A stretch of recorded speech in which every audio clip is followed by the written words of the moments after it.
Kakinada rural చీడిక గ్రామం వద్ద జరిగిన ప్రమాదంలో చనిపోయిన ఉపాధి హామీ కూలీల కుటుంబాలకు భవన నిర్మాణ కార్మికుల సంక్షేమ బోర్డు నుండి ప్రమాద పరిహారం అందించాలని కోరుతూ సిఐటియు నాయకులు డిమాండ్ చేశారు. ఈ మేరకు జిల్లా కలెక్టర్ కు వారు వినతి పత్రం అందజేశారు. ఈ సందర్భంగా సిఐటియు నాయకులు చెక్ల రాజ్ కుమార్ మీడియాతో మాట్లాడుతూ చనిపోయిన ఉపాధి హామీ కూలీల కుటుంబాలకు భవన నిర్మాణ కార్మికుల సంక్షేమ బోర్డు నుండి ప్రమాద బీమాను ఒక్కొక్కరికి 5,20,000 రూపాయలు అందించాలని డిమాండ్ చేస్తున్నామన్నారు.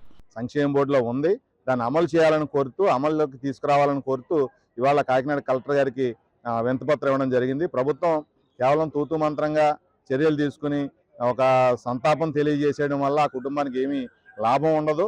ఇలాంటి పరిహారాలు ఆ కార్మికుడికి, ఆ కుటుంబంలో పిల్లలు రోడ్డు మీద పడిపోకుండా ఉండడానికి, ఆ కార్మికుడి కుటుంబం ఆదుకోవడానికి ప్రయత్నం చేయాలని చెప్పి మేము సిఐటిగా డిమాండ్ చేస్తా ఉన్నాం. లేని పక్షంలో ఎవరైతే బాధితులు ఉన్నారో బాధితుల్ని రోడ్డు మీద తీసుకొచ్చి ఆందోళన చేయించేటువంటి పని చేస్తాం. ఎందుకంటే న్యాయం కార్మికుల వైపు ఉంది, కార్మికుల పక్షాన ఉంది. సంక్షేమ బోర్డులో ప్రమాద బీమా చెల్లించాలని చెప్పి 96 యాక్ట్ చెప్తూ ఉంటే ఈ రాష్ట్రంలో కేవలం డెలివరీ, పెళ్లి మాత్రమే అమలు చేసి, సహజ మరణం మాత్రమే అమలు చేసి కూటమి ప్రభుత్వం చేతులు దులుపుకుంటా ఉంది. మేము డిమాండ్ చేస్తా ఉన్నాం, చనిపోయిన ప్రతి కార్మికుడి కుటుంబానికి ఒక్కొక్కరికి 5,20,000 రూపాయలు AP building and other construction welfare board ద్వారా ఇవ్వాలి అని చెప్పి మరణ పరిహారాన్ని చెల్లించాలి. ప్రతిరోజు ఏదో ఒక మూల నిర్మాణ రంగంలో ప్రమాదం జరుగుతూనే ఉన్నాయి. వాళ్ళ కుటుంబాలన్నీ కూడా ఆదుకునేవాడు లేక రోడ్డున పడుతున్నటువంటి పరిస్థితి ఉంది.